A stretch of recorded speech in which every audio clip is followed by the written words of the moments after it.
Fala pessoal, tudo bem com vocês?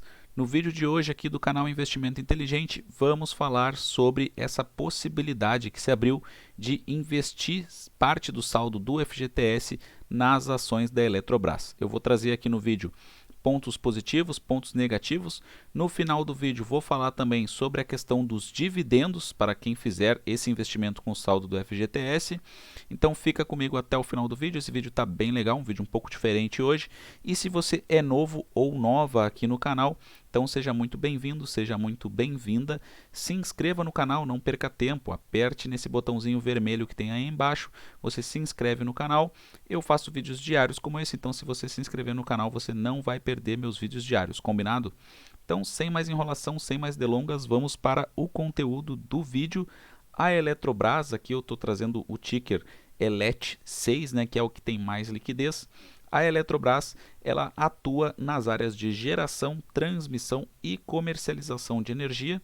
A Eletrobras é responsável por 30% da capacidade instalada do Brasil, ou seja, ela é responsável aí, né, por 51 gigawatts de energia elétrica aí, dos 170 gigawatts instalados no Brasil. Então a Eletrobras é gigantesca, né? E 96% da capacidade instalada da Eletrobras é de baixa emissão de gases de efeito estufa. A Eletrobras investe muito em energia eólica, investe também em energia nuclear, energia hidráulica, entre outras maneiras aí de gerar energia com baixa emissão de gases de efeito estufa. E a Eletrobras ela tem aí 71 mil quilômetros em linhas de transmissão. Então a Eletrobras é realmente gigantesca, né? Atua nessas áreas de geração, transmissão, comercialização de energia, que na minha opinião são as melhores áreas do setor elétrico.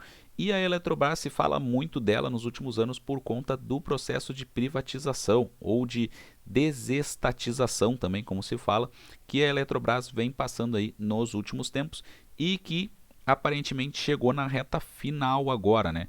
A gente pode ver aí que esse processo de privatização, conforme a notícia aí que saiu na revista Exame, né?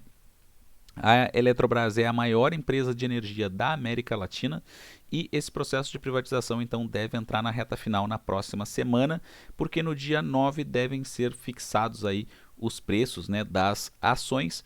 E o processo seguinte, conforme a matéria aí, é a capitalização com oferta das ações na B3 no dia 13, né? E na Bolsa de Nova York, essa capitalização aí começa antes, no dia 10. Então a gente vê aí que o processo de privatização da Eletrobras ele está bem avançado, né? Já está na reta final. E por conta disso, então, foram abertos vários fundos de privatização, fundos mútuos de privatização, na sigla FMP, né? E as pessoas então que têm saldo de FGTS vão poder investir parte do saldo de FGTS nas ações da Eletrobras. Então aí fica a pergunta, será que vale a pena investir o saldo do FGTS nas ações da Eletrobras? Bom, primeiros pontos aí que a gente tem que observar, né, é que as reservas aí para que você que tem saldo de FGTS possa investir parte desse saldo nas ações da Eletrobras, né? Essas reservas aí ocorrem entre 3 e 8 de junho. E o mínimo a ser investido aí deve ser por volta de R$ 200. E, claro, tem um limite, você não pode investir todo o saldo do FGTS nas ações da Eletrobras. É preciso respeitar um limite de no máximo 50% do total do seu saldo de FGTS para investir, né? Atualmente já existem 22 FMPs, esses fundos mútuos de privatização, né? E esses fundos aí eles são administrados por diversas gestoras, por diversas instituições financeiras, né? Então existe aí um cardápio, digamos assim, variado para escolher um desses fundos mútuos de privatização. E esses fundos mútuos de privatização eles vão então gerir esse dinheiro todo, né, que é o saldo de FGTS das pessoas, e eles devem investir no mínimo 90% do total em ações da Eletrobras. E os outros 10% aí, né, o máximo de 10% que vão para outros investimentos, aí eles podem ir para a renda fixa. Mas então esses fundos, o único ativo aí de renda variável que esses fundos vão ter realmente são as ações da Eletrobras, no mínimo 90% desses fundos devem ser direcionados para as ações da Eletrobras, o resto para renda fixa. Então, qual a diferença entre esses fundos, né? Se esses fundos vão investir 90%, né, do total em ações da Eletrobras, qual a diferença entre eles? A diferença entre eles, na verdade, é a taxa de administração. Então é isso que tem que ser observado. Como são vários fundos, antes de escolher, né, em qual fundo que você quer investir, você tem que olhar as taxas de administração, porque essas taxas de administração são pagas anualmente, então você tem que ver lá qual que é mais vantajosa. E nesse caso, como esses fundos eles são monoação, ou seja, só tem uma ação nesses fundos, que é a ação da Eletrobras, né? Então todos esses fundos eles são monoação, como a gente fala, né? Tem uma ação só. Então, como eles não têm diferença entre um e outro na gestão, digamos assim, porque o papel aí do fundo vai ser investir em ação da Eletrobras e o restante só botar em renda fixa, então é preciso observar as taxas de administração. Já vi ali por alguns aí, por algumas fontes aí de notícias e tudo mais, que alguns desses fundos já zeraram taxas de administração. Então é preciso ver lá se daqui a pouco é uma instituição financeira que você goste, né, que você se sinta confortável. Se aquela instituição financeira zerou, né, então vale a pena, porque daí esse é o grande diferencial, né, as taxas de administração. Nesse caso aqui acaba valendo realmente aquela instituição financeira que coloca aí à disposição uma taxa de administração mais baixa ou até mesmo zerada. E vendo aqui o que aconteceu no passado, né, com os fundos de privatização aí da Petrobras e da Vale, a gente vê que financeiramente realmente o retorno foi muito maior. A Petrobras, por mais que ela não tenha sido privatizada, ela já passou por um processo assim parecido com esse da Eletrobras, né, de fundos de privatização aí que as pessoas puderam investir saldo do FGTS. Então a gente vê aí que esses fundos da Petrobras, eles renderam aí no acumulado, né, nos últimos 22 anos aí, renderam no acumulado mais de 1000%, né? E eles ficaram bem à frente do CDI, do Ibovespa, da poupança e do FGTS, porque a gente sabe que o saldo do FGTS ele rende muito pouco, né? Então esses fundos aí da Petrobras foram muito vantajosos para quem investiu na época, porque eles renderam muito mais. Mesma coisa aconteceu com a Vale. Com a Vale a gente vê aí que um dos fundos chegou a render aí nos últimos 20 anos, né, mais de 2.800%, o outro rendeu mais de 3.200%, e no mesmo período, né, então na comparação com o CDI, com o Ibovespa, com poupança e com o FGTS, esses fundos eles renderam muito mais. Então, do ponto de vista aí da gente olhar no passado o que aconteceu com a Vale e com a Petrobras, a gente verifica que realmente valeu a pena, né? Mas a gente precisa ter atenção em alguns pontos, porque a partir do momento que foi noticiado que as pessoas poderiam, né, investir parte do saldo do FGTS nesses fundos, muitas pessoas focaram apenas nisso do passado, né, da Vale e da Petrobras, e sendo que quando a gente fala de renda variável, nenhum rendimento aí do passado necessariamente vai se repetir no futuro, então cada caso é um caso, não adianta a gente querer ficar comparando situações diferentes, momentos diferentes, né? Então a gente não tem como saber se o que vai acontecer com a Eletrobras vai ser a mesma coisa que aconteceu com a Vale e com a Petrobras, simplesmente não tem como saber, né? Só se tivesse bola de cristal para saber, não tem como saber. Então isso é algo que tem que prestar atenção. E uma situação aí muito importante também que a gente tem que ter atenção é que o investimento não é feito diretamente na ação da Eletrobras. Esse investimento é feito num fundo, num FMP, né? Então, esse investimento aí não é a mesma coisa que você pegar seu dinheiro e comprar diretamente a ação da Eletrobras. Não é a mesma coisa, porque esse dinheiro ele vai para um fundo e esse fundo daí sim vai comprar ações da Eletrobras, vai gerir essas ações da Eletrobras, né? E um saldo ali, um saldinho, como a gente viu, no máximo 10% pode ir para renda fixa. Então, é isso que o fundo faz. E justamente porque o fundo está fazendo isso, ele está fazendo, na verdade, está prestando um serviço, né? Então, é por isso que ele cobra taxa de administração. E então, isso tem que pesquisar. São vários fundos, então tem que pesquisar, tem que ir atrás para ver qual a taxa de administração que cada fundo cobra, né? E lembrando que essa taxa de administração é cobrada anualmente.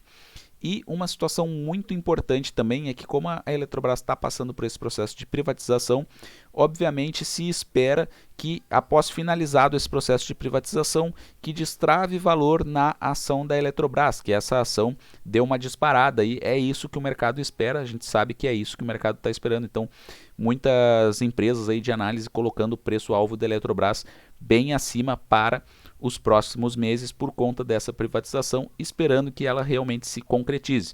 Então, o que a gente tem que ver?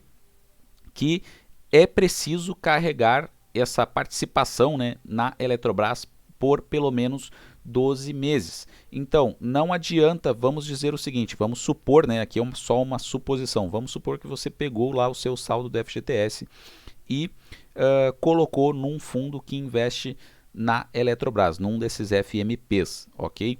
E vamos supor aí que concretizou a privatização da Eletrobras, né? E a Eletrobras subiu muito de preço, e aí você pensa assim, depois de uns 3 meses, vou vender essa participação porque lucrei bastante. Você não pode fazer isso, na verdade, você tem que carregar essa participação por pelo menos 12 meses. Somente após o decurso aí, né, de 12 meses é que você pode vender a sua participação no fundo. E aí entra outro erro que eu vi pessoas falando: ah, vou comprar participação no fundo e depois vou vender essa participação no fundo e vou sacar o dinheiro, porque esse dinheiro vai cair na minha conta. Não, isso está errado.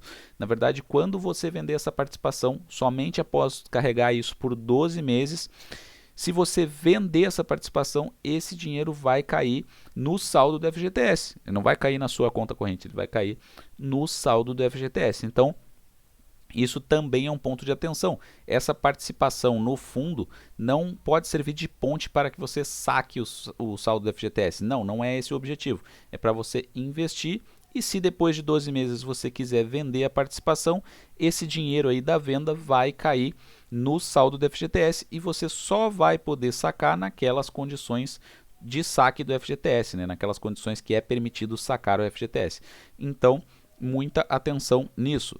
E os dividendos, que eu falei que no final do vídeo eu ia falar. A Eletrobras, ela paga dividendos, né? Ela paga dividendos baixos, mas ela paga dividendos. E uma situação muito importante que eu vi pessoas também falando é: vou comprar a participação no fundo para receber dividendos. Na verdade, isso está errado. Você não vai receber os dividendos. Porque como é um fundo administrado por terceiros, né, por uma instituição financeira, o que acontece? Quando esses dividendos... quando a Eletrobras paga esses dividendos, né, esses dividendos caem lá no fundo e não na conta corrente dos investidores. Porque, lembre, você não está comprando a ação, você está comprando uma participação no fundo. Então esse fundo é que recebe os dividendos e tem a obrigatoriedade, claro, de reinvestir esses dividendos. Mas esses dividendos não vão cair na sua conta corrente. Então isso é muito importante, é preciso ter atenção nesses pontos. E por fim, aí vendo alguns indicadores da Eletrobras, a gente vê, como eu falei, que ela paga dividendos aí baixos, mas paga dividendos de 3,7% nos últimos 12 meses, o dividend yield. PL abaixo de 10, ela está cotada abaixo do seu valor patrimonial. O valor patrimonial por ação da Eletrobras é de R$ 50,24. Uma dívida líquida aí pelo EBITDA bem controlada, de 1,8 vezes, liquidez corrente de 1,71, então uma empresa aí que gera caixa, né, e que paga seus compromissos de curto prazo. As margens da Eletrobras são muito boas, margem bruta de 67%, margem líquida de 17%. O ROI não é tão bom assim, mas ainda é um ROI aceitável de 8%. A empresa teve queda das receitas aí na média, né, dos últimos 5 anos, mas teve aumento de lucros aí na média dos últimos 5 anos. Então a Eletrobras, acredito que no geral tenha bons fundamentos, tem a situação da privatização que pode destravar valor, mas é preciso prestar muita atenção naqueles pontos ali que eu citei sobre essa possibilidade de investir o saldo do FGTS nos fundos, né, da Eletrobras. Então a vantagem é claro que o FGTS rende muito pouco e, vendo o que aconteceu no histórico aí passado com Petrobras e Vale, é possível sim que a Eletrobras destrave valor e renda mais que o FGTS, mas, por outro lado, isso não é garantido, porque rendimento passado não é garantia de rendimento no futuro, e é preciso ter atenção naqueles pontos, porque você não está investido diretamente na ação, você está investido num fundo, esse fundo presta um serviço, então tem que pagar a taxa de administração, é preciso carregar a ação por pelo menos 12 meses e você quando vender essa participação, esse dinheiro não cai na sua conta corrente, né? Esse dinheiro cai no saldo do FGTS e você só vai poder sacar naquelas condições estabelecidas na lei. E os dividendos você não recebe, esses dividendos caem na conta lá do fundo e o fundo reinveste. Então seria isso, pessoal. Gostaria que vocês comentassem aí, eu aprendo muito nos comentários com vocês e respondo todos os comentários aqui no canal. Forte abraço a todos e até a próxima.